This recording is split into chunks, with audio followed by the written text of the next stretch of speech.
Hi, I'm Dr. Avanti Kumar Singh. In over 20 years of practicing both Western medicine and Eastern healing traditions, the most important thing that I've learned is that healing is a journey we take together.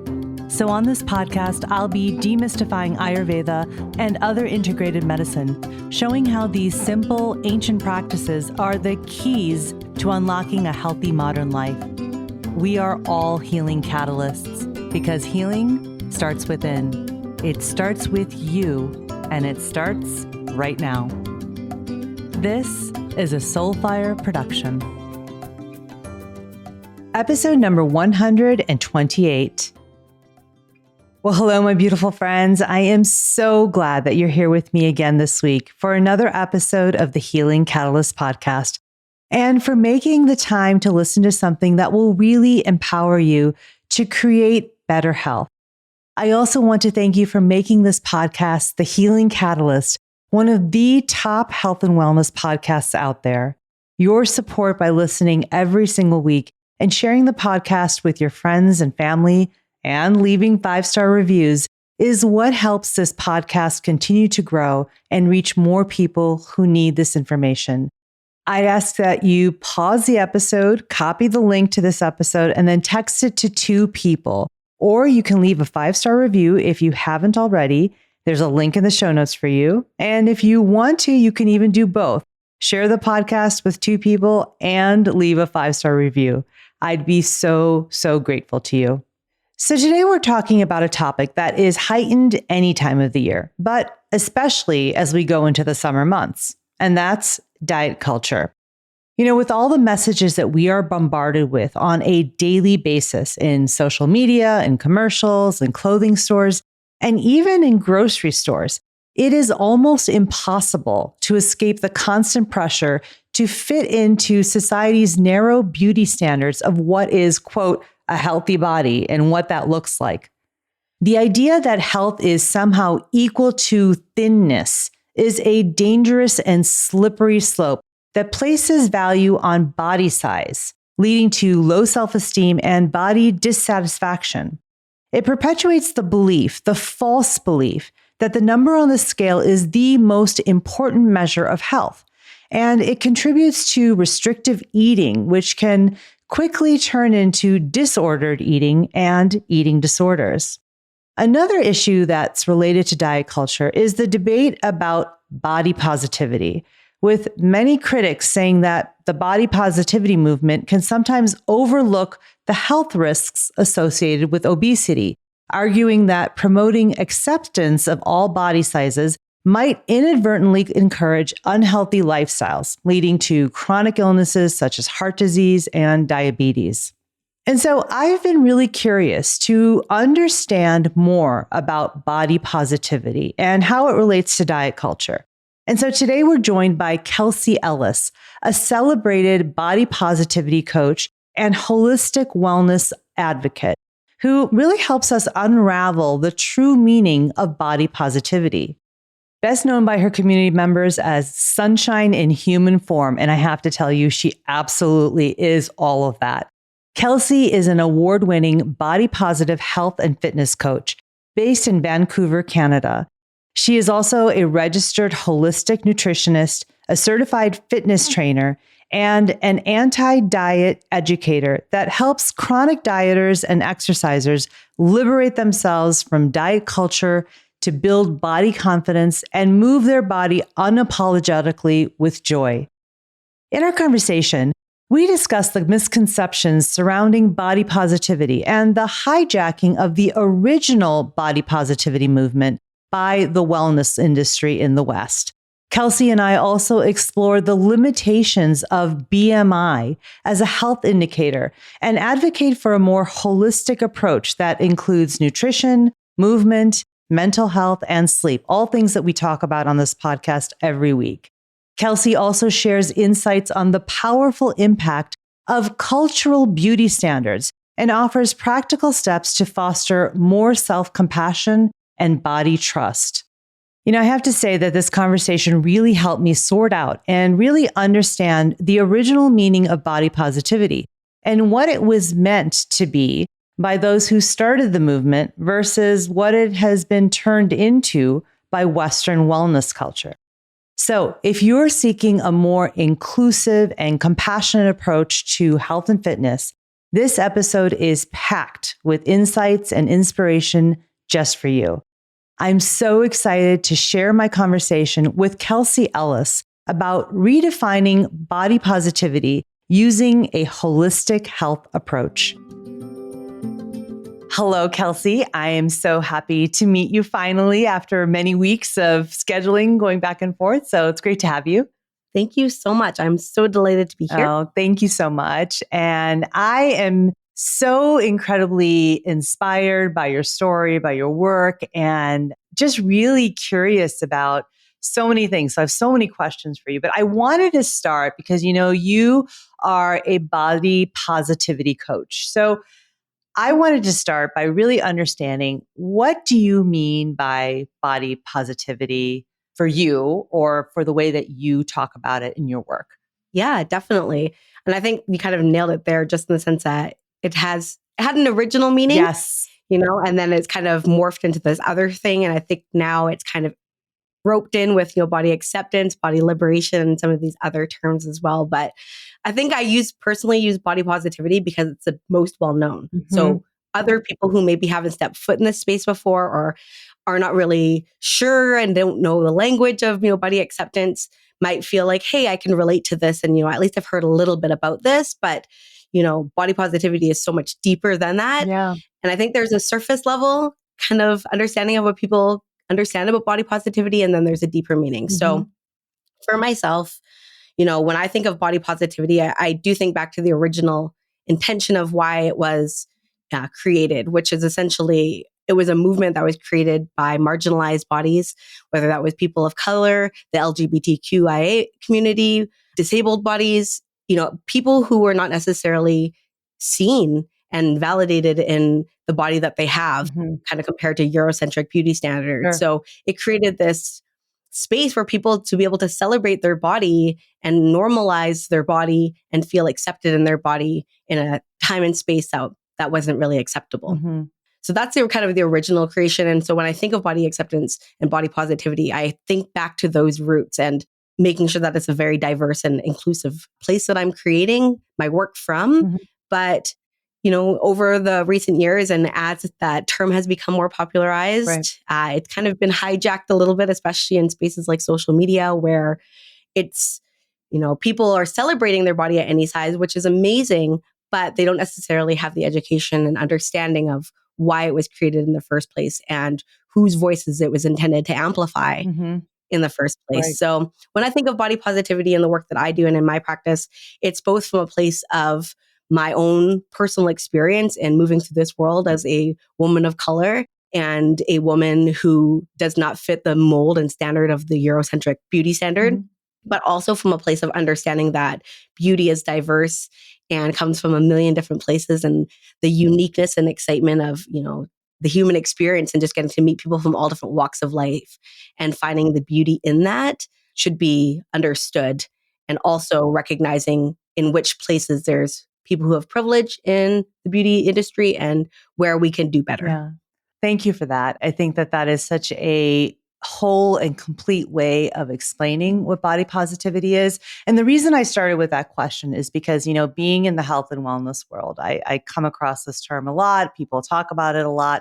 And there are so many misconceptions. One of the big ones that I struggle with because I'm a physician and an integrated doc and, an Ayurvedic practitioner is, the equation of body health and BMI, right? Mm-hmm. And weight, and that being an indicator of health. Now, there's so many problems that we can talk about with that because, so many of the BMI calculations and, data that is used to create those calculations and those quote standards are based on a Eurocentric model and based on white men who are being measured, right? So that doesn't at all relate to yourself, myself, as women of color, different body shapes, different body types. So how do you deal with that? Because so many times BMI is equated with health or illness, right? Mhm. Obesity, thinness.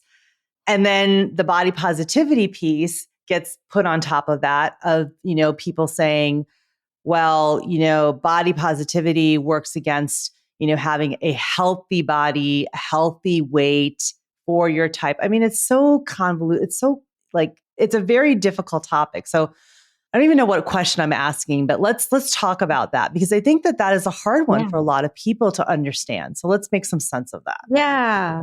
I often say to people, especially if they're new to this kind of language and this work, they're like, their toe is in because they know they want to feel better about their body, but there's also a part of them that's like, but I also want to feel healthy, right? Like I feel I'm out of breath walking up the stairs. And, when Right. we really look here at Western medicine, and I know you're an Ayurvedic practitioner, when we look at Western medicine, it's very much from a treatment perspective as opposed to a preventative perspective. Yes. And so a lot of times when people are coming in and they want to share what they're experiencing around their health with their practitioner, and I know here in North America in particular, you get like one topic you're allowed to talk to your doctor about, and you got like 10 minutes, and then you're out. At least Right. here in Canada, I can only speak Right. from my experience here Yeah. in Canada. And there's signs literally when you walk into the doctor's office, like you can only mention one thing, and you'll have to rebook another appointment if it's something else. And you and I both know how intricate health is and how it's related to Yes. so many factors. It's never just down to one particular thing. Absolutely. And so people have this idea, I want to do better and feel more acceptance in my body and appreciate myself and have gratitude for my body. But at the same time, I don't want to negate that, like I'm not feeling necessarily the best I am. And we go to most people who we know more than we do, right? So we look to doctors, we look to nutritionists, we look to other health professionals and experts in this. And so much of the information, as you've mentioned before, and all the previous studies that have been done have really been based on a certain demographic that is not necessarily relatable Right. to everybody, right? And in fact, it's relatable to very few people. Exactly. And it's very old in that, our world has changed so much in terms of diet and how we eat and how we grow food and our movement and everything. So, Sure. when we think about topics like BMI, how do you measure, wanting to improve your health if that's not the gold standard that we've all been taught? I often look to my clients and say, it has to come from you because what I feel about what feels healthy in my body and what I need to have the most out of my life is Mhm. going to look different than what it's for you. Sure. For some people, they may say, I want to be able to chase after my kids and run around and, feel good about it and keep up with them as they get older. And as somebody right now who doesn't have any children, I might not understand that as being a defining way Right. and a standard in order for me to say, well, I feel healthy. But to somebody else, that could be the most important thing, regardless of what they are at any size and weight. Yeah. Right. So Yeah. I think the first thing is really asking each individual, like, what does health look like for you outside of what you think you're supposed to say? But how do you know you are experiencing better health than what you currently are? How can you Yeah. help define that? And it's not about a scale. I think that's so important because I think what I was trying to get at now, as you clarified for me, what I was trying to ask you is that, so much of how we view ourselves in our current bodies is about, do I not have an illness? Do I not have something? Right. And Yeah. it also is a very easy thing to say that, let me measure that by my weight, right? From my weight and height, my BMI, like that is going to be an indicator of whether I'm healthy or not. And so I think that's the question I was asking is that, for this idea of body positivity and thinking about we all have different bodies, it does, it should be celebrating all types of bodies, people of color, women, because women are apparently, not included in these measurements, even though we're 50% of the population, right? Yep. And so just like teasing apart, how do we use this term body positivity? Because there are so many people that are health and wellness professionals who will say, oh, body positivity is actually not good. It's not healthy, et cetera, et cetera, et cetera. And I really want to sort of challenge that and dispel that it's about how we're using the term, right? And how it's sort of been twisted. Exactly. And I think people have this, right? it has become this bit of a negative connotation because Yes. it's moved away from its original intention was, which was to be inclusive and understand that there is diversity across people, a broad spectrum of humans, Right, you know? right. And I think when we come back to that, I think any doctor, any health professional can understand that. But Right, when we throw on top of that, well, my belly rolls and this, and, I want to celebrate wearing a crop top becomes the main message. right, I can understand why people will like, well, that's not what's really important about you being able to walk out on the street in a crop top, you know? And I right, think right, we look at things very much from an individualistic standpoint. And so, like, we think, okay, well, I want to be more body positive. If I can, it's going to improve my life. But we need to step back and look at the bigger picture and be like, it's not just about me. It's about how we show up in the world collectively and how we can support, particularly people who have marginalized identities, who never really get the time, space, or in their rooms where there's a decision-making process that allows, as a society, be more inclusive. right. Yeah, absolutely. And And I so, think when we look at that perspective, it's like, oh, okay, it's not that I don't like body positivity. right. I just don't understand it. Right. Exactly. Exactly.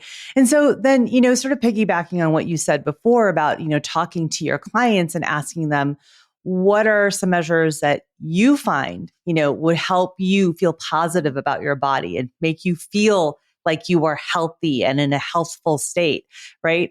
That's great. But what are some, from your point of view, as being a coach, as a health and fitness professional, what are some of the alternative sort of indicators that maybe you would suggest to clients to sort of focus in on rather than their weight, right? Mhm. That is sort of more of a holistic view of health, wellness, well-being, body positivity. What are some things that you could suggest for people to think about? Yeah.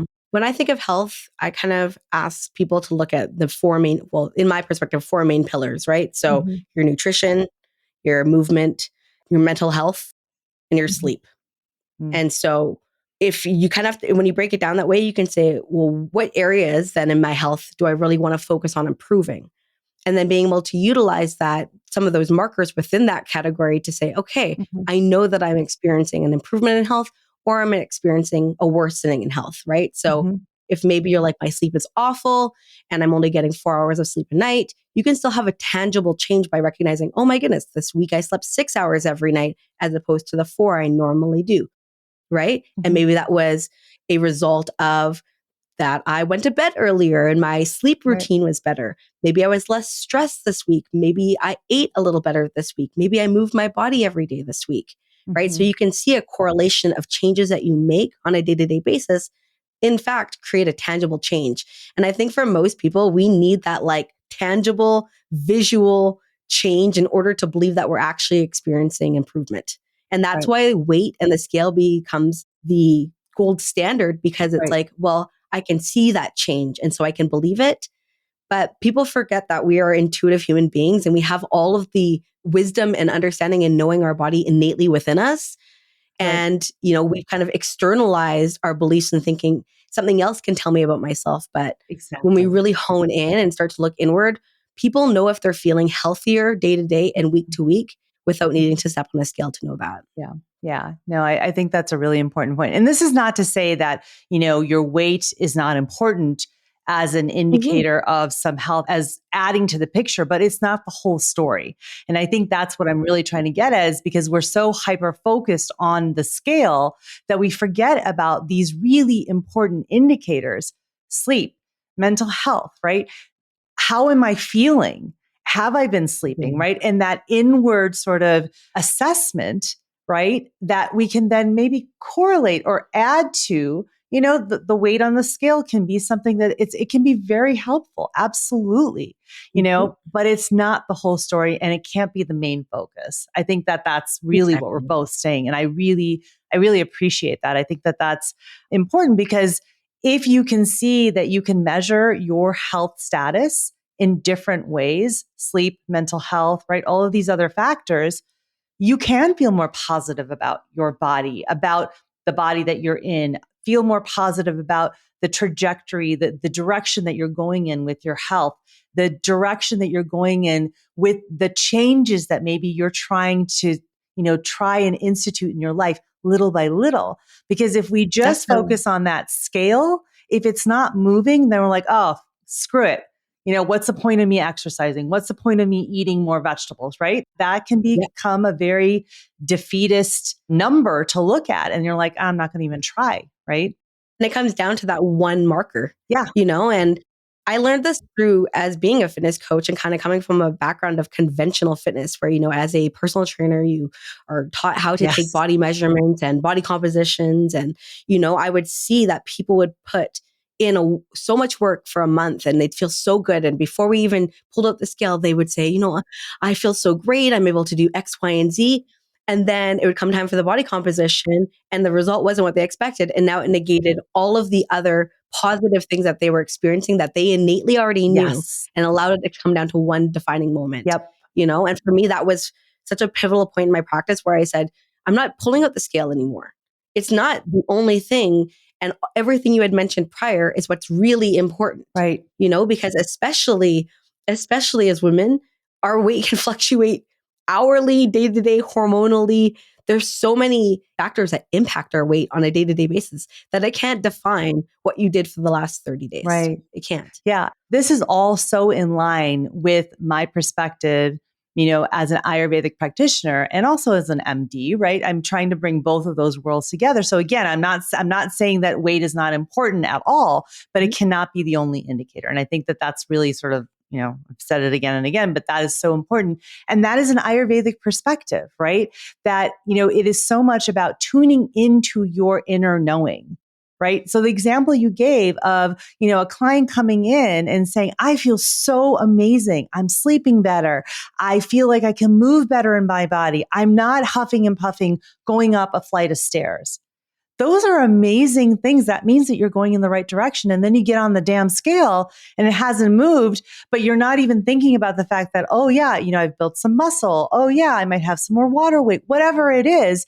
You don't think about those things. And then all of a sudden, all those positive feelings, those intuitions that you had that I'm moving in the right direction just get thrown out the window. And there you are. You're more worried about an outside measure rather than an internal one. And I think that comes down to body trust, right? It's like it keeps telling you then that I can't trust what I think I already know because the scale is telling me differently. Mm-hmm. So how can I trust that I actually thought that I was getting healthier? Yeah. Was I really out of breath? It makes you start to kind of question if the things you were experiencing were even real, and that's not something like a physical object, like a scale can't tell you that information. But we start to kind of question ourselves. Right. And then that creates that bit of body distrust. Right. So the next time that we go to do it, it's like, well, maybe I'm not even sure that this is really working. Right. And then this brings up something else for me as you're saying that is that, body trust sometimes, well, for many of us, especially in the Western world, in North America, where social media and all these voices from outside are always talking to us, is that we start to trust the pictures and the images and the data or the studies or the people who are supposedly experts in this field telling us what beauty should be, what body positivity should be, et cetera, et cetera. And so how do you think these cultural standards of beauty, the very Eurocentric sort of standards, affect how we view ourselves? They are the basis of how we view ourselves, and this is generationally. Mm-hmm. And we still carry each generation, in my perspective and understanding, carries information from a previous one because that's what we're taught, right? And when we think back to like some of our first experiences with thinking about bodies and our body and how we compare to other bodies, often is rooted into the people that we're closest to, our parents, our guardians, and how they feel about their body, which was then learned from how our grandmothers felt about their body, and it just kind of keeps going back. And so, I think to myself, when, if I have children one day, they're going to take some of what I understand and feel about my body with them, and it's so interesting to me, like how that works. And so I think, culturally and from a global kind of collective understanding, we're moving away from things a little bit, but we also live in a very capitalistic society where well-being and health is monetized.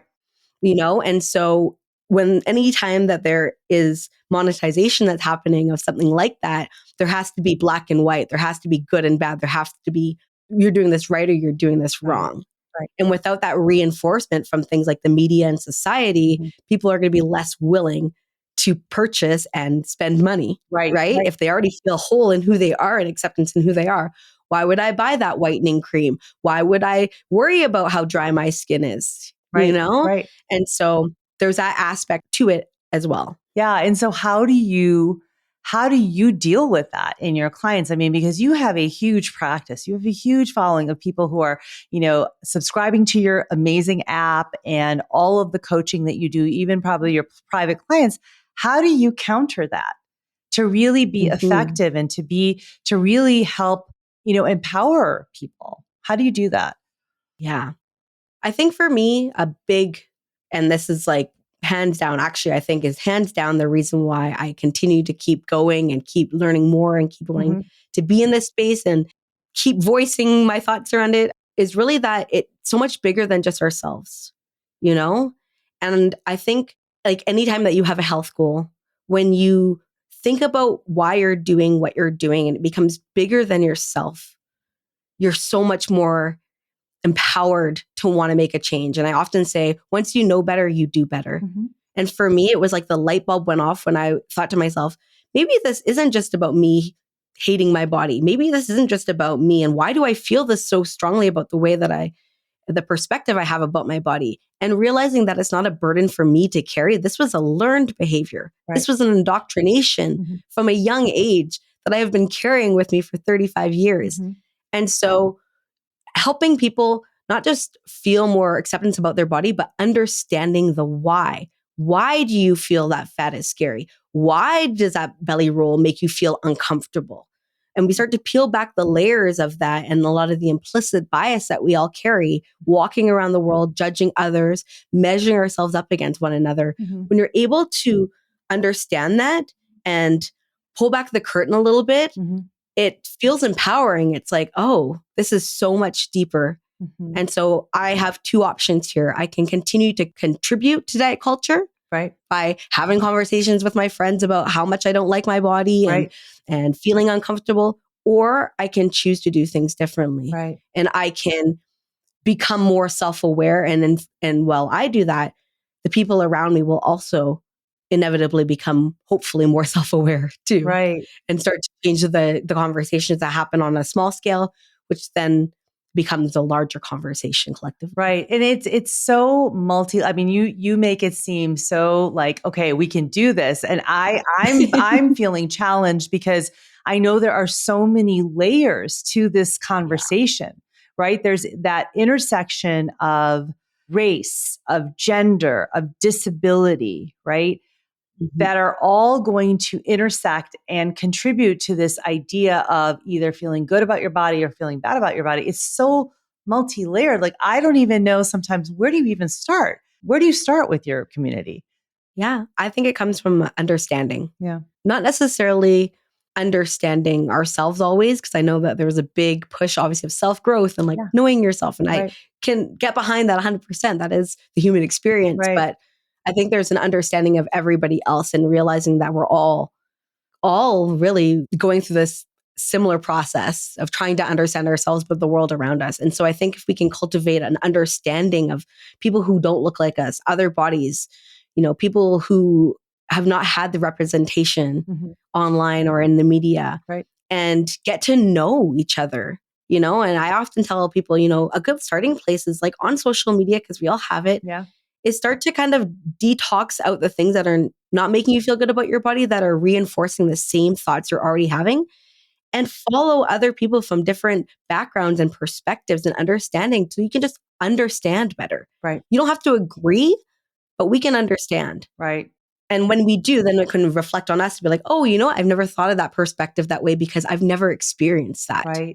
Yeah, and it plants a seed of a different way of thinking about things, I think that's really what you're kind of getting at, is that when you have those different perspectives, when you seek out those different perspectives, you will have the seedlings, the planting of some seeds of a different perspective, which can, start to bloom a little bit as you get deeper into it, as you think about it, as you consider it. as you listen to, that person's perspective, right? It humanizes them, right? Yes. Yeah. It makes them relatable in a way that maybe you hadn't understood before, because maybe you just don't know that many people who are in a wheelchair. And maybe you don't know that many people who are of that ethnic background because they don't live in your community, right? There's the beauty of social media being able to connect so many different people from so many different walks of life from all over the world that we don't necessarily get in our small bubbles in our communities in which we live. But being able to have the access to that, like what a joy and privilege that is to utilize the internet in that way. Right. And so that's just it. I think when we meet other people and we start to see how they are living their lives, it really humanizes their experience. And we recognize that there's not that big of a difference between all of us. Yeah. And so, based on your, perspective, being a fitness professional, in this fitness world, what are some of the major challenges that you see, that you face, that you have to deal with promoting this perspective of body positivity? Because it's a very traditional system, right? Traditional fitness system. And you kind of mentioned that before of, being trained in the traditional personal training sort of construct.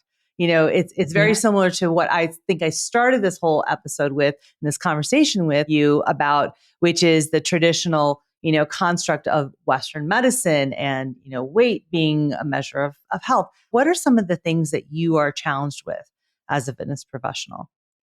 I feel like it's new, the newness of it, the newness of people for the first time waking up to the understanding that body positivity or body liberation exists. This is something that I really feel had a big push, coming out of 2020 when we started to see things on the bigger, media channels worldwide around diversity and recognizing that there's a lot of discrimination that happens, of people of color and things like that. So we kind of had the lid blown off of people like really strongly advocating for, stepping outside of your norm and starting to get to know people and diversity and inclusion. And we saw DEI teams formed with corporations and things. And just like any strong advocacy work, there's the peak. And we're starting to see it come off a little bit. And we're starting, and I can only say this from my perspective, but I'm seeing that push kind of come back again, where like, in the light of the Ozempic and all of these other, things, we're starting to almost feel like, are we taking 10 steps backward again from all the work that we've done? And, it's interesting to me because as somebody who lives within this space of body liberation, I have to often remind myself I'm in a little bubble. The other people I follow are often people who also have a similar perspective and understanding.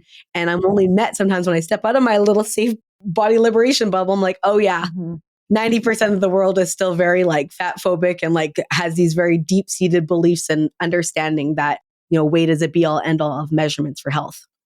And so I think recognizing that is really important for me, because I have to understand that not everybody who comes in is going to share a similar perspective and be open to listening and understanding why they feel the way that they feel, and you do see a lot of pushback online, and I think of it as often it's a power dynamic, right? When we give power to someone else that doesn't look like us in a way in which we have been privileged in having that power, it feels like we're giving it away and we're getting less. Right.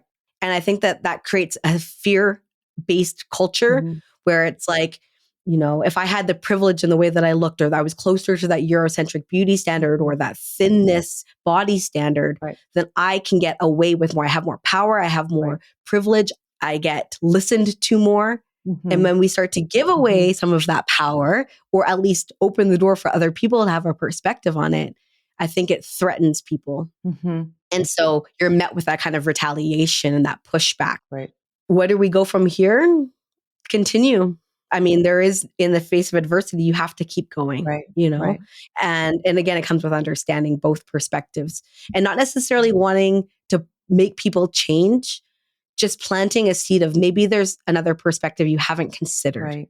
And that's really what I look to myself as what I do. I'm not anti-weight loss. I'm not here to change people's perspective. I'm just here to offer an alternative to maybe what the media and kind of conventional fitness industry has offered up until this point. Right.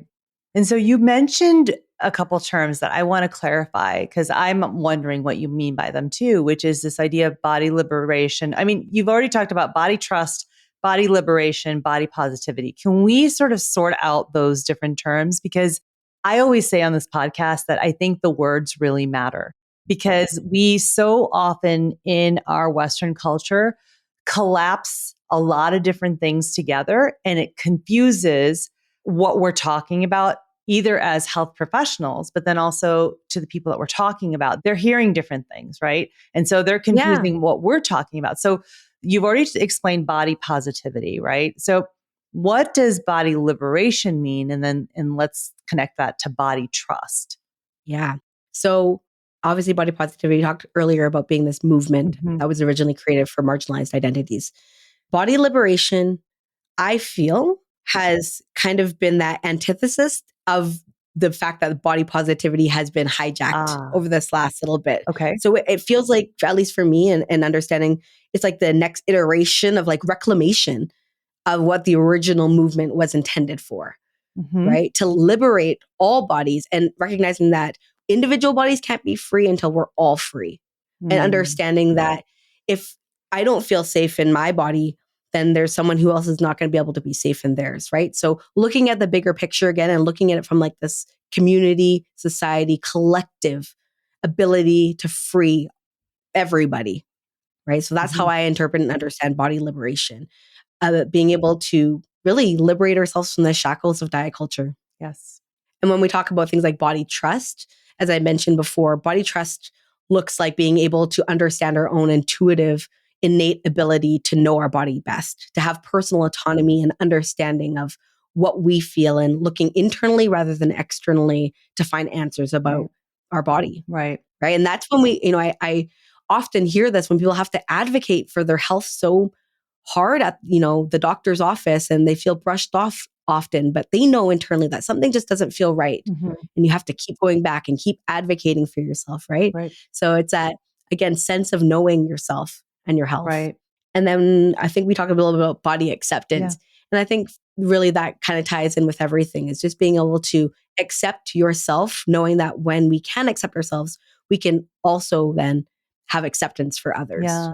right? Because a lot of the times, the way that we feel towards other people is a reflection of Right. ourselves. It's a mirror. Yeah, it's a Right. mirror. Yeah. And so they're all very, very connected. And I think that I want to tap into something that you said. And I feel like such a big part of this is that trust, that body trust, right? And again, I'm going to relate it back to Ayurveda because this is what I talk about. This is so much about what my work is about is helping people reclaim the intuitive healing that we have within us. Right. And it's reestablishing that connection and that understanding and reawakening the healer that's within us. I think that's what you're kind of speaking to, at least that's how I'm interpreting it, is that, reconnecting with this trust of what I am inside and that I don't need to compare myself to these outside standards. Everyone is out there to help me and I can choose who's going to help me on this path and guide me. But ultimately, I know the most. I know the Yeah. most. And if I can get in there, I'm in the driver's seat. yes, absolutely, absolutely. And that's empowering to know. Hmm. And I would love to hear your perspective on this. I often think to myself, when we take a look at health, it's like the choices and things that we do in our life can obviously, have an impact on our health and make us sicker, Sure. right? But that also means that the choices that we make in our life can make us less sick, Right. Right.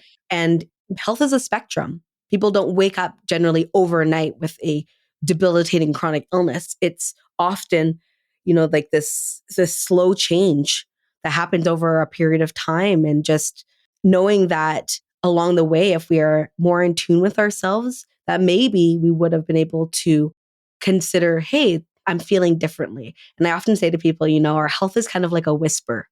And if you're Mm. not like acutely tuned into that whispering, Right. then you're going to not know about it until it becomes a roar. And when it becomes a roar, now we're looking from a Western medicine perspective of treatment rather than prevention. Right. Yeah. I always say that, the symptoms that show up, however subtle or obvious they are there to tell you something. You just have to learn to listen and to just be That's aware. it. That doesn't mean you have to stress out and try and fix everything or change everything. listen. That's the first step, right? It's getting in tune with that. And I think that's what you're talking about with the body trust, Let's go to some practical tips because it's always really fun to talk about all of these concepts, in sort of a 100,000-foot view of, what the issues are, right? And they're really important to understand. But let's bring it back down a little bit so that people could really walk away from this episode thinking, okay, I have a couple things that I could do to help me on this path of body liberation, body trust, body positivity, all of these terms that we've talked about. What are some practical steps that you advise your clients, your community to sort of take towards this body acceptance and self-compassion, compassion for themselves? Mm. What are some of the things that you suggest? I'm so glad you mentioned self-compassion. I think I use that word more than any other term in my vocabulary. Mm-hmm. And it's because everything really comes down to that. Because again, as I mentioned before, if we can have some self-compassion for ourselves, it allows us to create compassion for other people and a deeper understanding. So, what are some kind of tools? What can you take away from this conversation today that you can start to implement that can start to help you improve your body acceptance and body liberation?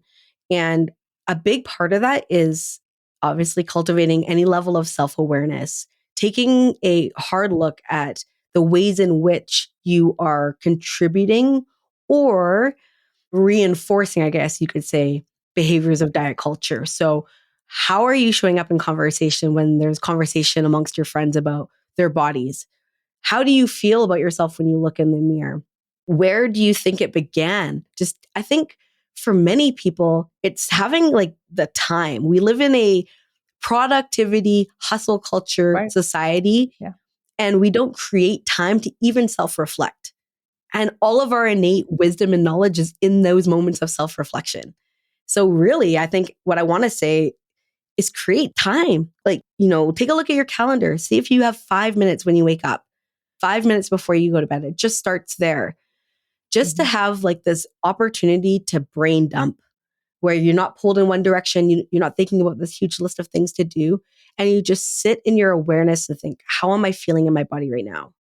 Mm. What do I hear? What do I see? What do I smell? Mm-hmm. How can I get in touch with myself?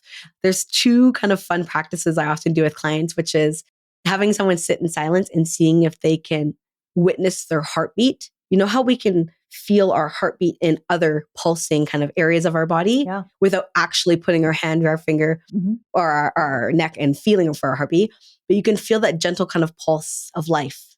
So having people sit in quiet silence, being able to see if they can tune into that.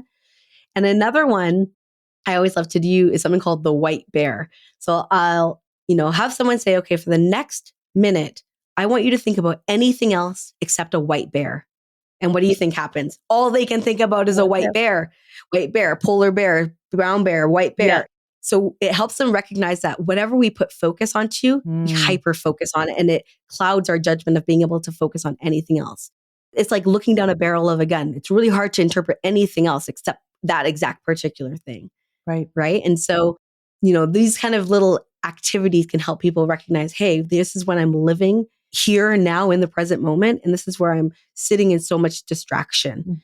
And how do we start to implement change in our life and the desire to want to be healthier, even recognize that we have improvements that are needed to be made when we're so distracted. So sitting with yourself in the discomfort of that, because it is uncomfortable, I think it's really for everybody, square one. Yeah.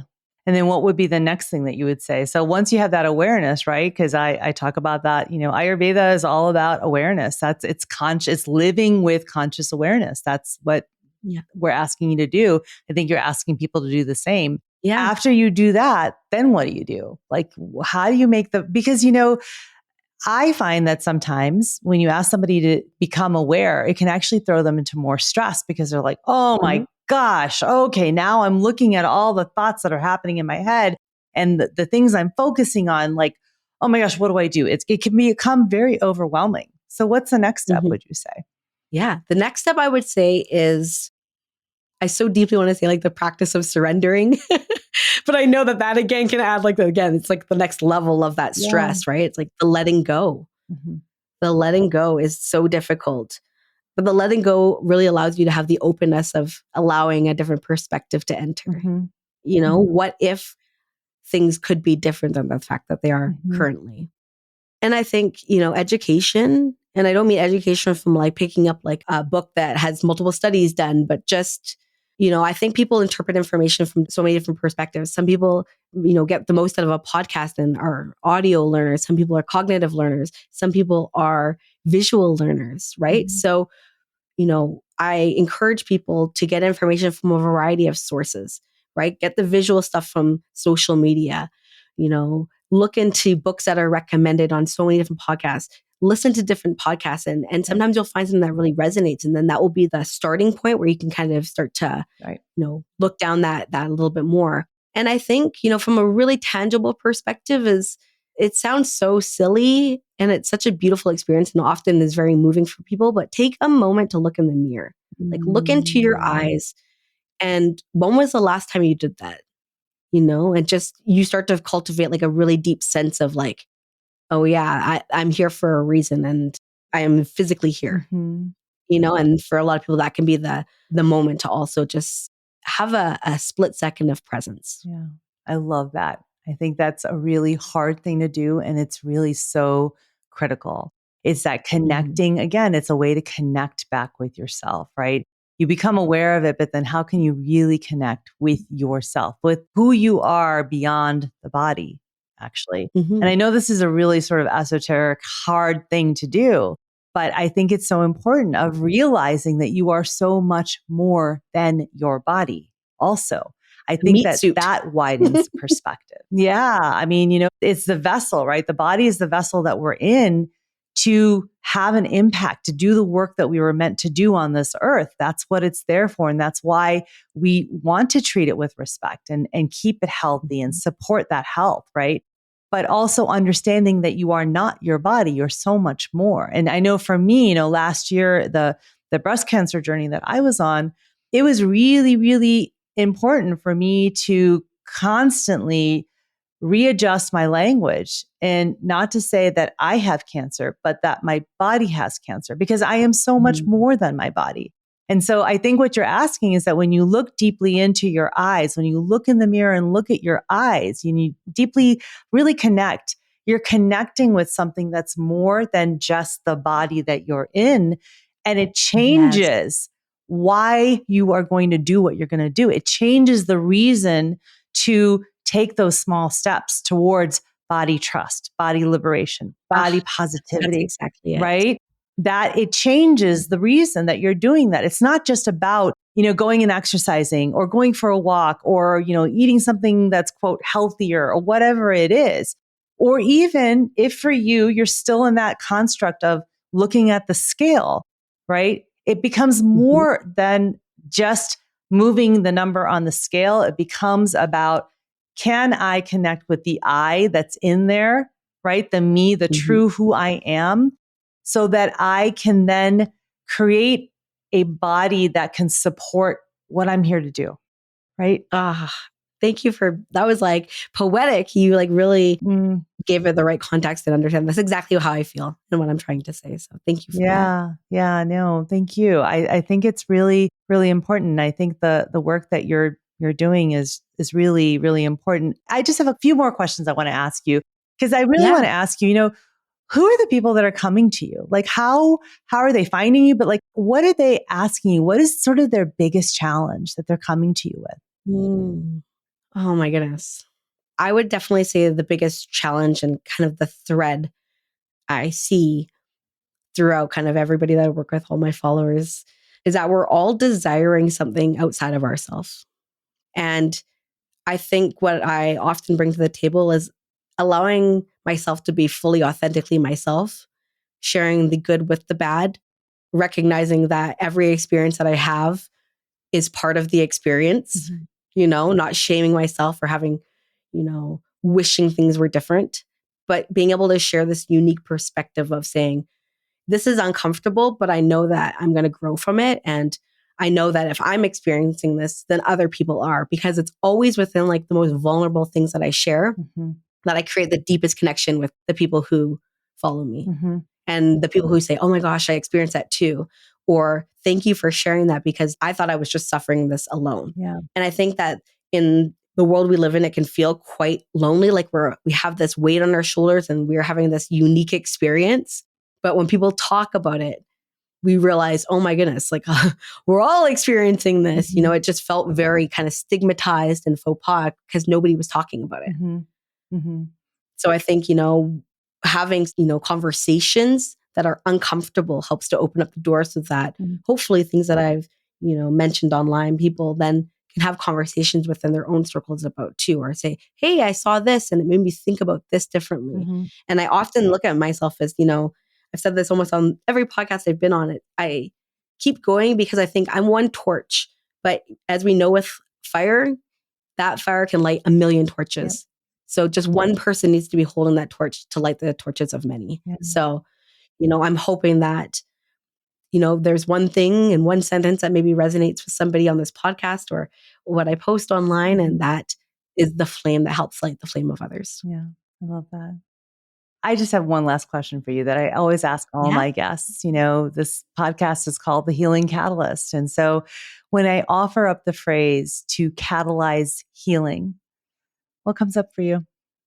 Oh my God. I think what I just said almost, like the flame being the catalyst, right? And so my healing inadvertently is helping to heal others. Yes.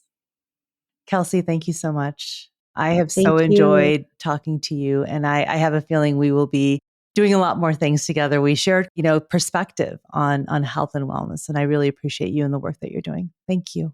Thank you so much. What a joy and a pleasure to be on the podcast. And I can't wait to chat again. Yes, absolutely. Thanks again for listening to The Healing Catalyst. If you love what you heard, please hit follow and pass it along to a friend. And if you're feeling really inspired, please rate and review so that others can find this podcast more easily. To learn more, head to avantikumarsingh.com. And to connect with me directly, find me on Instagram at avantikumarsingh. I'll be back next week and hope that you will be too. Until then, remember, with the right catalyst, you have the power to activate your own healing, because healing starts within.